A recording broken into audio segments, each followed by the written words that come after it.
Hello friends, good morning. Welcome back to my channel Shovanish world. আজকে হচ্ছে সোমবারের ভ্লগটা share করছি। রবিবার দিনকে আমরা তো একটু বেরিয়েছিলাম, আসার পর প্রচণ্ড টায়ার্ড ছিলাম, তাই টুকটাক একটু খাবার খেয়েই শুয়ে পড়েছিলাম। সকাল থেকে আবার ওঠার পর চলে গেছিলাম স্কুল। এখন স্কুল থেকে জাস্ট বাড়ি ফিরলাম। তো আজকে আমাদের বাড়িতে কয়েকজন আত্মীয় আসবেন। কারা আসবে আমি অবশ্যই শেয়ার করছি। তো আমি প্রথমেই একটু ফ্রেশ হয়ে নিলাম, যেহেতু এখন এক্সাম টাইম চলছে, সেহেতু একটু তাড়াতাড়ি ছুটি হয়ে যাচ্ছে, মোটামুটি 10টার মধ্যে। আসার পর একটু ঠান্ডা পানীয়ের মধ্যে লস্যি খেয়ে নিচ্ছি, এরপর কি কাজ আছে দেখা যাক। আচ্ছা, তো ফিরে এলাম অনেকটা সময় পরে। আমি স্নান করে পুরো একেবারে রান্নাঘরে এলাম। ততক্ষণে মা কিছুটা রান্না এগিয়ে রেখেছে, বাকি রান্নাগুলোর জোগাড় মোটামুটি করা হয়ে গেছে। কাকিমাও এসে অনেকটাই হেল্প করেছে। আচ্ছা, তো আজকে কে কে এসেছে সেটা তো বলাই হলো না। আজকে এসেছে সবিকের 2 পিসি, কাকিমা আর বোন। তো এই 4 জনে মিলে আমাদের বাড়ি এসেছে। আমরা রবিবার দিন সবাই মিলে গিয়েছিলাম বোলপুর। তো আসার পর ওরা গ্রামের বাড়িতেই ছিল, তো আজকে আমাদের বাড়ি বেড়াতে আসছে। এরপর বিকেলবেলা ওরা বাড়ির উদ্দেশ্যে বেরিয়ে যাবে। তো দুপুরবেলা আমাদের এখানে খাওয়ার জন্য বলা হয়েছিল, সেই অনুযায়ী আমাদের রান্নাও চলছে। এমনিতে রোদ্দুরের মধ্যে স্কুল থেকে বাড়ি ফিরে আর একটু ইচ্ছে করে না রান্নাঘরে আগুনের মধ্যে যেতে, যেহেতু প্রচণ্ড গরম। তার সাথে মায়ের ততক্ষণে রান্নাও হয়ে যায় আমি যতক্ষণে বাড়ি ফিরি, সেজন্য আর রান্নাঘরে কোনো কাজ মোটামুটি আমায় করতে হয় না। তবে বাড়িতে যেহেতু আত্মীয় এসেছেন, তাই রান্নার পরিমাণ বা রান্নার আইটেম দুটোই বেশি আছে, তাই একটু হেল্প করার জন্য রান্নাঘরে এলাম। তো রান্নাঘরে আমি আলু পোস্ত আর মাছের টকটা বানিয়ে দিলাম, বাকি মোটামুটি সব রান্না মা নিজের হাতে করে নিয়েছিল। 2000 years later. ফিরে এলাম একদম লাঞ্চ টাইমে। এখন 1:40 মতো বাজে। সবাই একসাথে লাঞ্চ নিয়ে বসে পড়েছে, আর আমি দূর থেকে একটু ভিডিওটা শ্যুট করলাম, যেহেতু সামনে গিয়ে ভিডিও করতে একটু লজ্জা লাগছিল, তাই আর কি। গুড নুন সকলকে। খাওয়ার পর একটু রেস্ট করে নিয়েছি। এখন বেলা 4টা মতো বাজে। একটা ভিডিও শ্যুট করা ছিল, সেই উদ্দেশ্যে উঠে পড়া। যাই হোক, তো আজকে আমি শেয়ার করতে চলেছি আমি সোনাঝুরি হাট থেকে কি নিয়েছি আমাদের সবার জন্য। আশা করি সোনাঝুরি হাটটা আপনারা কম বেশি অনেকেই গিয়েছেন আর কয়েকবারই গিয়েছেন, আর যারা না গিয়েছেন তারা অবশ্যই একবার ঘুরে আসবেন। তো সোনাঝুরি হাট থেকে আমরা এই 3 প্যাকেট জিনিস শপিং করে নিয়ে এসেছি। তো কি শপিং করলাম সেটা আমি একে একে শেয়ার করি, তো একটু সময় লাগবে, আপনারা অবশ্যই একটু ধৈর্য ধরে ভিডিওটা দেখতে থাকুন, আশা করি আপনার ভালো লাগবে। তো প্রথমেই দেখাই এই প্যাকেটটার মধ্যে রয়েছে আমার শাশুড়ি মায়ের শাড়ি এবং একটা ব্লাউজ। এই যে শাড়িটা দেখছেন, এই শাড়িটা আমাদের প্রাইস পড়েছে 300 টাকা মতো। একটু ঠকে গেছি, কারণ বাইরের দিকটায় দেখলাম 250 রুপিস বলছে পার শাড়ি। আমরা 5টা শাড়ি নিয়েছিলাম, তাও আমাদের 300 টাকা করেই পড়েছিল। আমাদের প্রথমে দাম বলেছিল মোটামুটি 350 কাছাকাছি, তাই একটু কমিয়ে এই 300 টাকা পেয়েছি। এই শাড়িটার মধ্যে রবি ঠাকুরের বিভিন্ন গান কবিতা প্রিন্ট করা রয়েছে, তার সাথে সুন্দর নকশা আঁকা আছে আঁচলটার মধ্যে। এটা হচ্ছে বাই কালারের শাড়ি, হোয়াইটের সাথে একটু দুধে আলতা কালারের মিক্স রয়েছে। আর এই যে ব্লাউজটা দেখছেন, এই ব্লাউজটাও নেওয়া হয়েছে বোট নেকের মধ্যে, আর এই ব্লাউজটা প্রচুর সফট। গ্রীষ্মের দিনে এরকম ব্লাউজ পরতে বেশ আরাম পাবে, সেজন্যই ব্লাউজটা নেওয়া। এই ব্লাউজটার প্রাইস পড়লো 150, 180 বলেছিল, সেখান থেকে কমিয়ে 150-তে পেলাম। যাই হোক, এরপর আসি নেক্সট প্যাকেটে। এই প্যাকেটটিতে রয়েছে বাবার আর মিস্টার ঘোষের যে শপিং করা হয়েছে সেগুলো। তো প্রথমে যেটা দেখছেন এটা বাবার, তারপরে বাকি 3টে হচ্ছে মিস্টার ঘোষের।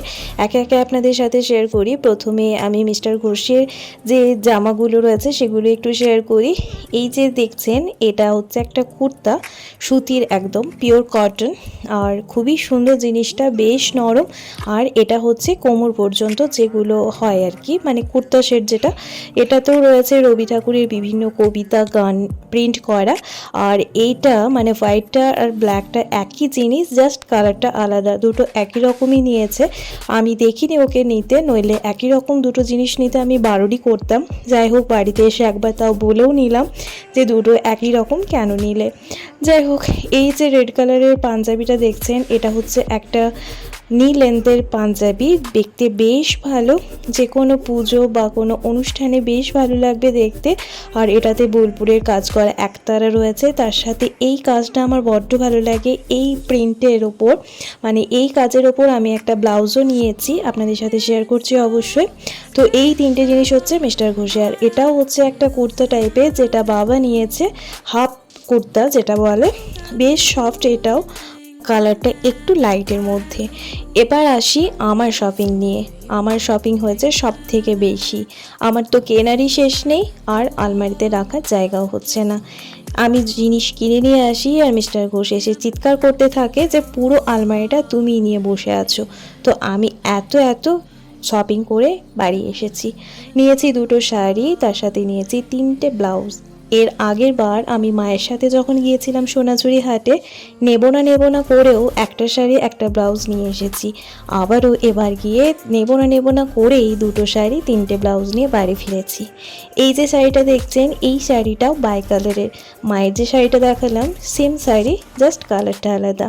আমারটাতেও রয়েছে রবি ঠাকুরের গান কবিতা প্রিন্ট করা, আর এই কালারটা হচ্ছে বটল গ্রিন আর তার সাথে অ্যাশ কালারের মিক্স।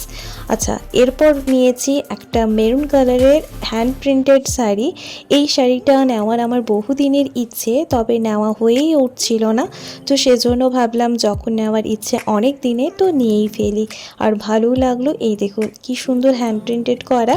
নিতে একটু ভয়ই পাচ্ছিলাম, যেহেতু দামের মানে শাড়িটা ভাবছিলাম যদি কাচার পর এটার যদি রঙগুলো উঠে যায়, তো যাই হোক, ওরা বলল যে উঠবে না, তো দেখা যাবে। আমি অবশ্যই আমার অভিজ্ঞতা শেয়ার করব আপনাদের সাথে। তো এই হচ্ছে আমার শপিং। আর তার সাথে নিয়েছি 3টি ব্লাউজ। 3টি ব্লাউজের মধ্যে 2টো একদমই নর্মাল নিয়েছি আমি রেগুলার ইউজের জন্য, যেহেতু আমি স্কুল সকালবেলা বেরিয়ে যাই, তো ব্লাউজ মোটামুটি আমাদের কয়েকটাই লেগে যায়।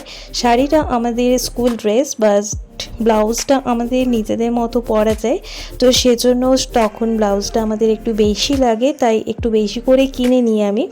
আর এই দেখুন, এগুলো হচ্ছে রেগুলার ইউজের জন্য 2টো ব্লাউজ। তার সাথে আমি একটা ব্ল্যাকের মধ্যে ব্লাউজ কিনেছি, যেটা সবিকেরও ওই প্রিন্টেড রয়েছে পাঞ্জাবিতে।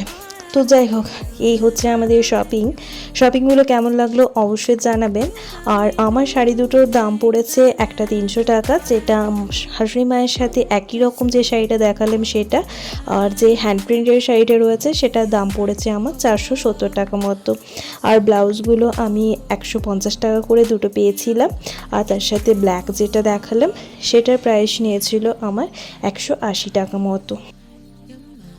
আচ্ছা, তো বিকেলে এখন 5:30 মতো বাজে, একটু রোদটা কমেছে। এখন আমরা হাঁটতে বেরোবো, তার আগে গাছগুলো একটু দেখাচ্ছি, জল দিয়ে রাখতে হচ্ছে এখন। আর এই যে টবটা ফাঁকা ছিল, এটাতে এখন এই পাতাবাহার গাছটি লাগিয়ে নিয়েছি। এখন প্রত্যেক দিন দুবেলা করে জল দিতে হচ্ছে, নইলে গাছগুলোর অবস্থা একদম খারাপ হয়ে যাচ্ছে। যাই হোক, আমি তো এদিকে রেডি হয়ে গেছি, ওদিকে জেঠিমা এসেছে, বাসনগুলো ধুয়ে নিচ্ছে। তারপর আমি আর মা মিলে বেরিয়ে যাব একটু হাঁটার উদ্দেশ্যে। এই সন্ধ্যাবেলার সময়টাতে হাঁটতে বেশ ভালো লাগে, যেহেতু রোদটা একদমই চলে যায়, সূর্য ডবু অবস্থায়। সেজন্য এই রোদের কম হওয়ার সময়টাতে হাঁটতে খুব ভালো লাগে, বেশ হাওয়া দেয় একটু। চলুন একটু হেঁটে আসা যাক এখন। much later. Good evening everyone. এখন বাজে সন্ধে 7টা মতো। আমরা হেঁটে অনেকক্ষণ আগেই বাড়ি চলে এসেছি, প্রায় 6:20 নাগাদ। তো আসার পর একটু ফ্যানের হাওয়ার মধ্যে বসেছিলাম। বাইরে যেহেতু প্রচণ্ড গরম, রোদটা নেই ঠিকই, তবে গরম লাগছিল, আর হাঁটার ফলে গরমটা তো লাগবেই। যাই হোক, আসার পর একটু রেস্ট করার পর এখন রান্নাঘরে ফিরে এসেছি। রান্নাঘরে আজকে প্রথমেই আমি এই ডালটা একটু সিদ্ধ করে নিচ্ছি। এখানে মটর ডাল আর তার সাথে কাবলি চানার ডাল একসাথে আমি ভিজিয়ে রেখেছিলাম দুপুরবেলা, মোটামুটি 3-4 ঘন্টা ভিজে গেছে বেশ ভালোভাবে। এখন লবণ, হলুদ, পরিমাণ মতো জল আর গোটা কয়েকটা গরম মশলা দিয়ে এটা এখন সিদ্ধ হওয়ার জন্য বসিয়ে দেব মিডিয়াম লো ফ্লেমে। এটা মোটামুটি 7 থেকে 8টা মতো সিটি পড়ার অপেক্ষায় থাকবো। ততক্ষণে আমি ওদিকে মশলাটা রেডি করে নেব, আর তার সাথে আমি একটু ইভিনিং স্ন্যাক্স সেটা খেয়ে নেব একটু, যেহেতু খিদে পেয়েছে একটু। তো চা বানিয়ে নিচ্ছি, আমার জন্য একার জন্যই চা বানাচ্ছি এখানে। মা যেহেতু বিকেলবেলা চা খেয়েছে তাই আর খাবে না বললো, তো আমি সেজন্য আমার একার জন্যই বানালাম। এখানে আমি দুধ চা বানিয়ে নিয়েছি, তার সাথে বিস্কিট আর একটু ঝুরি ভাজা নিয়ে নিচ্ছি, খেতে ইচ্ছে হলো আজকে। তো চলুন এখন একটু টিভি দেখতে দেখতে এই চা আর বিস্কিটটা খেয়ে নিই। ততক্ষণে এইদিকে কলাইটা একটু সিদ্ধ হয়ে যাক, তারপর আমি রান্নাটা করে নেব।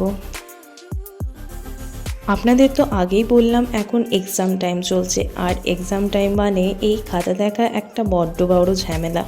যাই হোক, বাড়িতে সময়ই হচ্ছে না, তো এখন বসলাম একটু সময় নিয়ে খাতা দেখার জন্য। ওদিকে খাতা দেখা মোটামুটি কমপ্লিট করলাম একটা সেট, তারপর চলে এলাম আবারও রান্নাঘরে। প্রায় 9টা মতো বাজে, এখন রান্নাটা করে নিচ্ছি, তারপর রুটি বানাবো। অনেকটা লেট হয়ে যাবে খাবার খেতে, সেজন্য চলে এসেছি 9টার সময়ে। তো এখানে আমি আদা আর কাঁচা লঙ্কা একটু থেতো করে নিয়েছি, আর এবার জিরে গুঁড়ো, ধনে গুঁড়ো, একটু কাবলি চানা মশলা এইসব দিয়ে একটু সবজিটা ভালোভাবে রান্না করে নিলাম নিরামিষের মধ্যে। এটাতে আমি আর পেঁয়াজ রসুন দিলাম না। আর এদিকে ততক্ষণে দুধ বসিয়ে দিয়েছি, এটা একটু ছানা কেটে নেব। তো এই হচ্ছে আজকের ডিনার, এরপর রুটিটা বানিয়ে নেব। তো চলুন আজকের মতো ব্লগটি এইটুকুই, দেখা হচ্ছে খুব তাড়াতাড়ি নতুন একটি ভিডিওর সাথে। ভিডিওটি ভালো লেগে থাকলে অবশ্যই একটা লাইক, কমেন্ট অ্যান্ড শেয়ার করে দেবেন। সবাই ভালো থাকুন, সুস্থ থাকুন, ধন্যবাদ।